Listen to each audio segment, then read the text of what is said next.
UPA की सरकार में जब बैंगन को कमर्शियल करने की बात आई थी, बीटी बैंगन को, वो नहीं हो पाया था। सरकार में भी लगातार अफसरों के दबाव के बावजूद, कंपनियों के दबाव के बावजूद जेनेटिकली मॉडिफाइड सीड्स को कमर्शियल प्रोडक्शन की अनुमति आज तक नहीं मिली है। तो जब हम अपने देश में पैदा नहीं कर रहे हैं तो हम उससे क्यों मंगवाएं? दूसरी बात यह है कि भारत आज से 10-11 साल पहले वाला भारत नहीं। आज भारत आत्मनिर्भर भारत है। उस समय तो ये था कि हम चीन पर अत्यधिक निर्भर हो गए थे। हमारी सारे उद्योगों को चीन ने बंद करवा दिया था, चाहे वो खिलौना उद्योग है, चाहे वो एपीआई उद्योग है, चाहे वो टेलीकॉम है, चाहे तमाम प्रकार के उद्योग बंद हो गए थे। लेकिन जब हमने टैरिफ बढ़ाए तो झक मार करके सारी कंपनियों ने भारत में मोबाइल फोन बनाने शुरू कर दिए।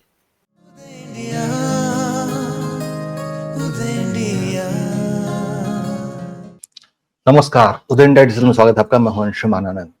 अमेरिका के राष्ट्रपति डोनाल्ड ट्रंप ने फिर से दूरदर्शिता का परिचय न देते हुए भारत पर 50% का टैरिफ जड़ दिया है। ये 25% का टैरिफ उन्होंने पहले लगाया था भारत पे, और अब 25% का टैरिफ की घोषणा उन्होंने कुछ दिनों पहले की है दोबारा। और अब भारत पर कुल 50% टैरिफ हो गया है, जिससे भारतीय उद्योगों को झटका लगने की आशंका जताई जा रही है। लेकिन ये टैरिफ जितना भारत के लिए खतरनाक है, उतना ही अमेरिका की गरीब जनता के लिए भी खतरनाक है। और क्या इम्पैक्ट होगा भारत पर, अमेरिका पर और दुनिया पर, दुनिया की अर्थव्यवस्था पर, ये बताने के लिए मेरे साथ मौजूद हैं अश्विनी महाजन जी, जो कि आर्थिक मामलों के बहुत प्रबुद्ध जानकार हैं। आपका बहुत बहुत स्वागत है सर। सर महोदय, ये जो 7 अगस्त से 25% टैरिफ लागू हो जाएगा, फिर 27 अगस्त से अगला 25% टैरिफ लागू हो जाएगा। ट्रंप साहब को क्या सूझी कि अचानक उन्होंने 50% टैरिफ जड़ दिया भारत पर? इतनी नाराजगी किस बात की? देखिए, इस बात का जवाब तो ट्रंप साहब ही दे सकते हैं, क्योंकि आर्थिक सिद्धांतों के आधार पर, शुचिता के आधार पर या नियमों के आधार पर उनका जो ये निर्णय है वो गलत है जी। जब मैं कहता हूं कि नियमों के आधार पर गलत है, क्योंकि अंतर्राष्ट्रीय व्यापार जो है वो डब्ल्यूटीओ के सिद्धांतों के हिसाब से और उसके नियमों के हिसाब से चलता है, जिस पर सभी देशों ने साइन किया है। अमेरिका ने भी किया, भारत ने भी किया। अब अचानक अगर ट्रंप साहब सुबह उठे और कहें कि भी मैं कल से आप पर जितना टैरिफ लगाऊंगा, ये तो सही नहीं, क्योंकि उन्होंने तो खुद ही तय किया हुआ है अमेरिका ने कि इस रेट पर हम सामान मंगाएंगे। तो ऐसे में ये इलीगल है, नियमों के विरुद्ध है। दूसरी बात ये अनएथिकल बात कर रहे हैं, क्योंकि अब आप खुद तो खरीद रहे हैं रूस से सामान, न्यूक्लियर सामग्री भी खरीद रहे हैं, और भारत को कह रहे हैं कि आप युद्ध को हवा दे रहे हैं, और क्योंकि आप उनसे तेल खरीद रहे हैं। अब आप ये देखिए, अमेरिका भी जहां उसको फायदा होता है वो काम करता है। अपनी अमेरिकी कंपनियों के लिए वो हर जगह सेल्समैनशिप करते रहते हैं। तो भारत को भी पूरा अधिकार है कि वो अपने हितों की सुरक्षा करे। अब मान लिया हम तेल सस्ता खरीदते हैं, हमें कोई शौक थोड़ी है कि रूस से ही खरीदना है। आप सस्ता दे दो तो हम आपसे खरीद लेंगे, किसी और कोई और देश सस्ता देगा तो हम उससे खरीद लेंगे। लेकिन बाजार में जहां सबसे सस्ती चीज मिलती है वही तो खरीदा जाता है।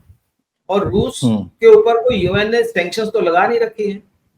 हम तो यूएन सैंक्शंस के अलावा किसी को और को मानते नहीं। अमेरिका कुछ भी कहे और यूरोप कुछ भी कहे, ये बड़ी बात है सर, ये बड़ी बात है सर कि यूएन का सैंक्शन है नहीं रूस पे, तो अमेरिका क्यों माने हम? बिल्कुल सही कहा आपने, हमें मानने की आवश्यकता नहीं है। और हम 1 लाख करोड़ रुपए बचा रहे हैं उससे। हम अपने ही देश में नहीं, पूरी दुनिया के लिए सस्ता तेल कर रहे हैं, क्योंकि जिस प्रकार से ये जो पेट्रोल डॉलर वाले लोग जो वो तेल को महंगा से महंगा करते रहते हैं, इससे नुकसान किसको होता है? आम जनता को नुकसान होता है ना। मेरे छोटे व्यापारी, छोटा किसान, सड़क पर चलने वाला व्यक्ति, उसको अगर तेल सस्ता मुहैया हो रहा है तो हम वो करेंगे। और दूसरी बात वो ये मांग रहे हैं कि हम उनके जीएम प्रोडक्ट्स को एंटर करने दें, उनके एग्रीकल्चरल प्रोडक्ट्स को एंटर करने दें।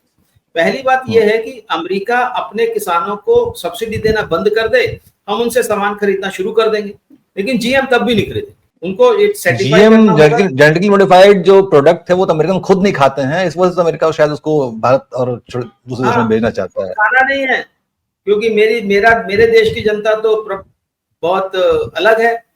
और ये जो तीसरी दुनिया के देश, भारत जैसे देश में, वो बोलते हैं कि भाई हम जो है डाल देंगे।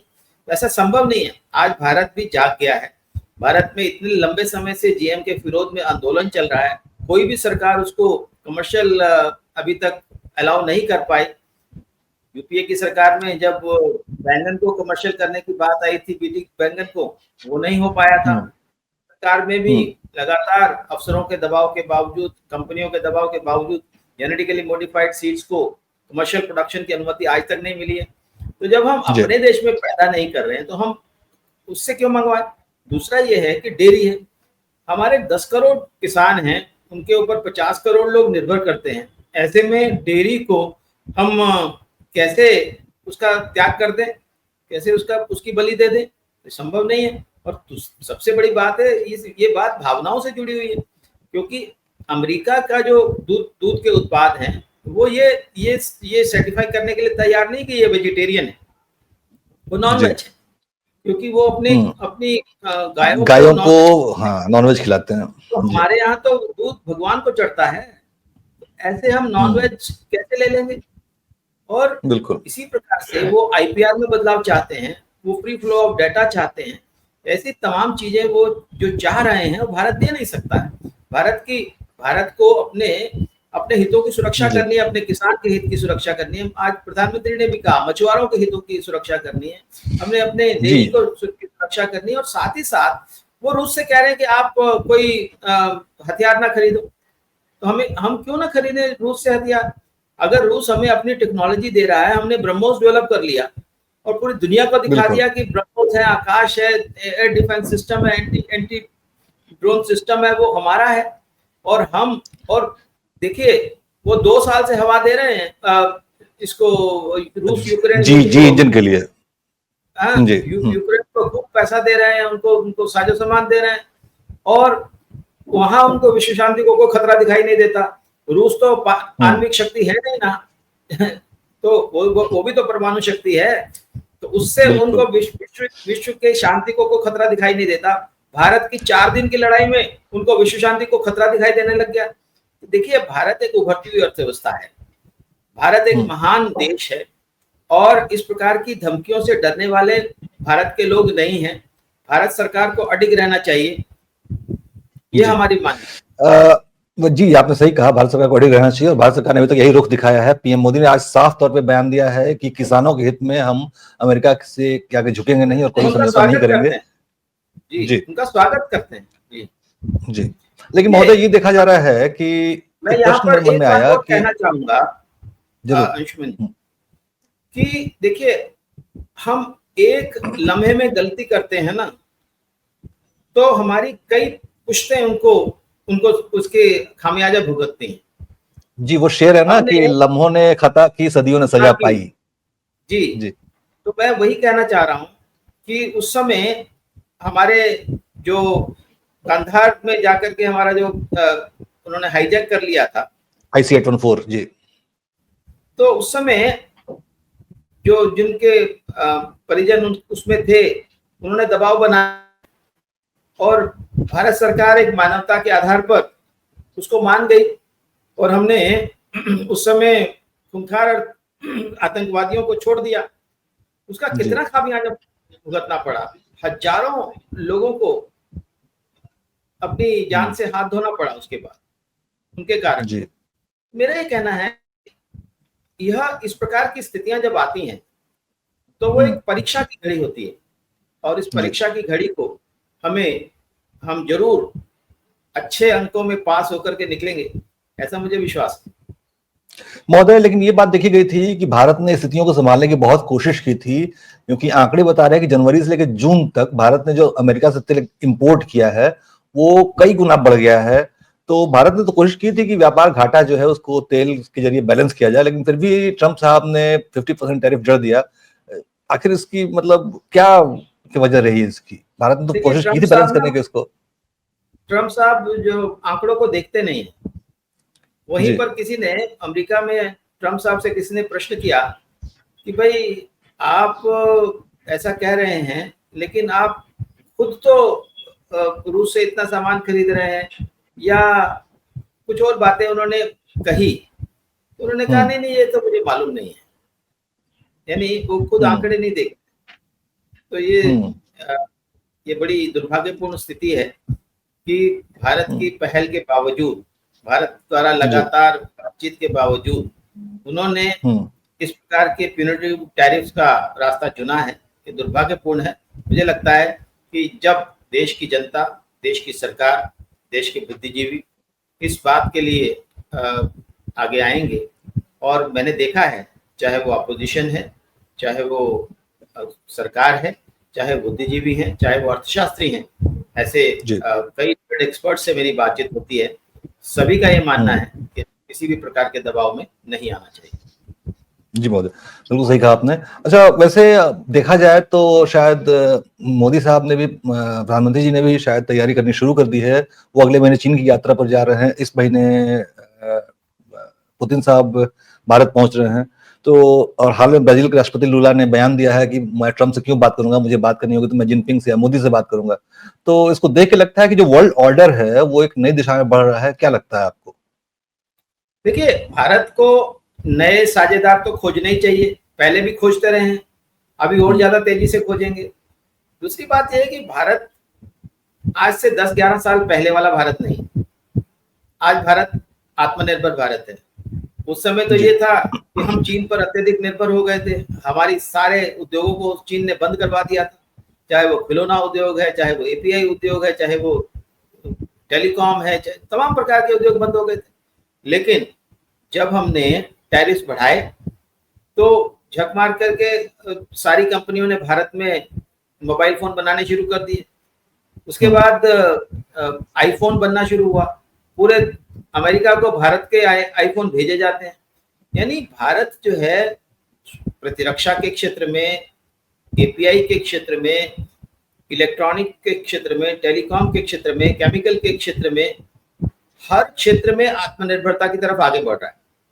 और स्वदेशी जागरण मंच के नाते भी हमने यह एक आह्वान किया है, कॉल दिया है, प्रधानमंत्री जी ने भी कॉल दी है और उसको आगे बढ़ाया है हमने। और इस कॉल के आधार पर हम पूरे देश की जनता से आग्रह करेंगे कि वो विदेशी वस्तुओं का बहिष्कार करें, जनरली करें, और जो विदेशी कंपनियां यहाँ पर काम कर रही हैं, लाभ मुनाफा कमा रही हैं और यहाँ से पैसा लेकर के जा रही हैं या हमारे बाजार पर कब्जा कर रही हैं, उनका भी बहिष्कार करें। हमने अमेजॉन और फ्लिपकार्ट, वॉलमार्ट के बारे में भी कहा है। और इसके साथ ही साथ अमेरिका को याद रहना चाहिए कि केवल वही हमसे सामान नहीं खरीदता है, हम भी उनसे बहुत ऐसे हाई वैल्यू प्रोडक्ट्स खरीदते हैं। जरूरी नहीं है कि अमेरिका से खरीदे जाएं, जैसे बहुत बड़े बड़े जहाज खरीदते हैं हम उनसे, तो जरूरी है क्या उनसे खरीदेंगे, किसी और से भी खरीद सकते हैं। अच्छा महोदय, मैं इसी से संबंधित प्रश्न करना चाह रहा था आपसे कि किन किन वस्तुओं के मामले पे हमारी अमेरिका पर डिपेंडेंसी है कि इसके बिना हमारा काम नहीं चल सकता है? ऐसे क्या क्या सेक्टर्स हैं? हमारी अमेरिका पर कोई डिपेंडेंसी नहीं है। अच्छा, ये समझना चाहिए। अमेरिका की डिपेंडेंसी हमारे उत्पादों पर है। अगर ऐसा लगता है कि अमेरिका हमसे ना खरीद करके किसी और देश से खरीद सकता है, तो ऐसी संभावनाएं बहुत कम है। ऐसे बहुत सारे प्रोडक्ट्स हैं जिसका कोई विकल्प अमेरिका के पास नहीं है और अमेरिका के लोगों को ज्यादा कीमत दे करके वो सामान खरीदना पड़ेगा। वहां महंगाई बढ़ेगी तो रेट ऑफ इंटरेस्ट बढ़ेंगे, रेट ऑफ इंटरेस्ट बढ़ेंगे तो लोग लोन लेना बंद कर देंगे। जिन्होंने पहले से लोन लिया हुआ है वो दे नहीं पाएंगे और ऐसे में पूरी अर्थव्यवस्था लड़खड़ा सकती है। हमें याद है जब भारत पर प्रतिबंध लगाए गए थे हमारे पोखरण विस्फोट के बाद, हमने भारत सरकार ने नहीं मांग की कि भी आप वापस ले लो, किसी अफसर ने नहीं कहा आप वापस ले लो, देश में किसी व्यक्ति ने नहीं कहा कि अमेरिकी जो है अपना प्रतिबंध वापस ले लें, किसी एडिटोरियल में नहीं कहा गया, लेकिन अमेरिका को वापस लेने पड़े अपनी कंपनियों के दबाव में। इसी प्रकार से अमेरिका इस समय जो हाई टैरिफ लगा रहा है वो हमारे ऊपर टैरिफ नहीं लगा रहा है, अपनी जनता पर टैरिफ लगा रहा है और यह टोटली आर्थिक सिद्धांतों के खिलाफ है। ये केवल हमारे ऊपर ज्यादा हो रहा है ऐसा नहीं है, आर्थिक सिद्धांतों के खिलाफ है। अगर कोई देश अपने देश में आने वाले सामानों पर ज्यादा टैरिफ लगाता है वो अच्छी बात है, लगा सकता है, लेकिन उसका लाभ तो उसको होना चाहिए। उसका लाभ तब होता है जब आपके पास एक्सेस कैपेसिटी हो, आप उत्पादन कर सकें। आपके पास एक्सेस कैपेसिटी है नहीं, अब कैपेसिटी बची ही नहीं है, सारे उद्योग बंद हो चुके हैं, सभी जो उनकी फैक्ट्रियां हैं वो जंग खा रही हैं। तो ऐसे में वो अपने खुद का कुछ नहीं बना सकते। तो इसलिए जब चीजें महंगी होंगी तो लोगों के लिए महंगी होगी, वहां महंगाई होगी तो और दिक्कत होगी। तो ऐसे में, और ऐसा यदि लगता है कि भारत से नहीं खरीद करके किसी और देश से खरीद लेंगे, कोई देश के पास इतनी क्षमताएं नहीं है जितनी मांग है उनकी, इसलिए चीन से वो खरीदेगा नहीं और बाकी देश उसकी मांग की पूर्ति कर नहीं सकते हैं। तो ऐसे में अमेरिका को, जो अमेरिका इस समय पूरी दुनिया के साथ दुश्मनी ले रहा है, सबसे ज्यादा तो उसने ब्रिक्स देशों के साथ दुश्मनी ली है, वो रूस के साथ ले रहा है, वो ब्राजील के साथ ले रहा है, वो चीन के साथ ले रहा है, सभी देशों के साथ वो एक साथ दुश्मनी ले रहा है। तो कभी भी अगर रणनीतिक तरीके से भी देखा जाए तो किसी एक देश के साथ कर लेते, अगर चीन के साथ लेते तो उसका कुछ असर होता, कुछ फायदा होता। अगर वो सबके साथ लेंगे तो उसका लाभ वहां के उनको होने वाला नहीं है, उनकी अर्थव्यवस्था को होने वाला नहीं है। हाँ, नुकसान जरूर हो सकता है। जी महोदय, एक प्रश्न मेरा ये था कि हम भारत जो अमेरिका को चीजें भेजता है उसमें कपड़े हैं, चमड़े के सामान हैं, मेडिसिन हैं, तो इसमें कहा जा रहा है कि शायद वियतनाम और बांग्लादेश कपड़े का जो अमेरिका का इंपोर्ट है उसको भारत की जगह ले सकते हैं, और भारत को लगभग 2.5 लाख करोड़ के नुकसान होने की बात कही जा रही है। इसमें कितनी सच्चाई है? देखिए, मुझे लगता है कि इस बात को दोबारा से सोचना चाहिए जिन बुद्धिजीवियों ने इसका आकलन किया है। देखिए, ये सभी देश चीन से आयात करके उसमें थोड़ी बहुत वैल्यू एडिशन करके आगे बेचते हैं। भारत भी आसियान के देशों से जो चीन का सामान आसियान देशों के मार्फत आ रहा है उससे परेशान है।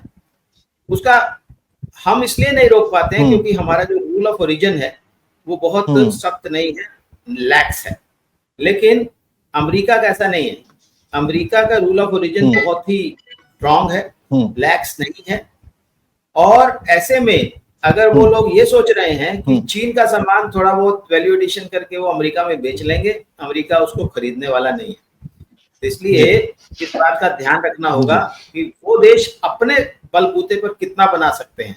हम जानते हैं उन देशों की बहुत ही कम क्षमता है, तो इसलिए और उनको इस बात का, और जो हमारे बुद्धिजीवियों को भी इस बात का भान होना चाहिए कि रूल ऑफ ओरिजिन बहुत इंपॉर्टेंट है और भारत को भी अपने रूल ऑफ ओरिजिन को सुदृढ़ करना चाहिए। आसियान समझौते के साथ जो हमारा समझौता पहले से है उसको रीडिफाइन करने की कोशिश हो रही है, और अगर आसियान देश नहीं मानते हैं तो भारत सरकार ने यह भी कहा है कि हम उससे बाहर भी हो सकते हैं। जी, मैं ये पूछना चाह रहा हूं कि भारत और अमेरिका के बीच मेरा प्रश्न ये था कि भारत और अमेरिका के बीच सैन्य उपकरणों का अच्छा व्यापार होता है।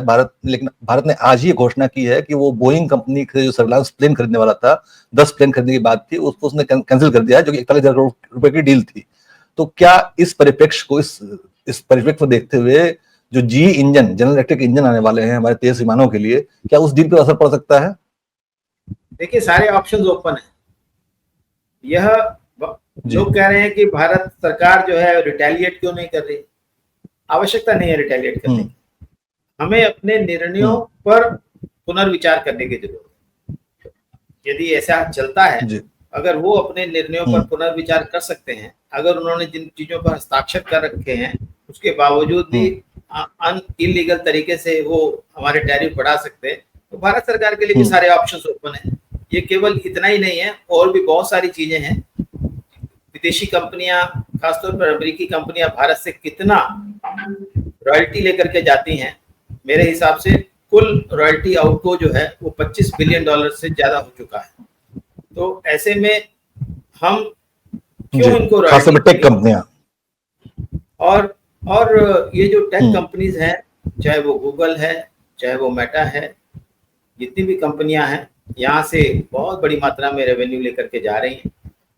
अभी तक उन पर कोई टैक्स नहीं लगा है, और आगे चल करके भारत सरकार भी अपने देश के लोगों के लिए जहाँ जहाँ ग्रोथ है वहाँ टैक्स लगाने की विकल्पों पर विचार कर सकती है, क्योंकि पहले से ही हमारी टैक्स जीडीपी रेशो बहुत कम है, क्योंकि ऐसी बड़ी कंपनियां जो विदेशों में स्थित हैं भारत में काम करती हैं किसी न किसी तरीके से बच सकती हैं। हम अपने नियमों को ठीक करके उन पर टैक्स लगा सकते हैं। जी, आपने बहुत महत्वपूर्ण और बहुत तथ्यपूर्ण जानकारियां प्रदान की। उदय इंडिया के दर्शकों की तरफ से मैं आपका बहुत बहुत धन्यवाद करूंगा और उम्मीद करता हूं कि आगे भी जब भी इस तरह के आर्थिक मामलों की पेचीदगियां सामने आएंगी आप उसको सुलझाने के लिए हमारे साथ जरूर जुड़ेंगे। आपकी बहुत बहुत धन्यवाद सर।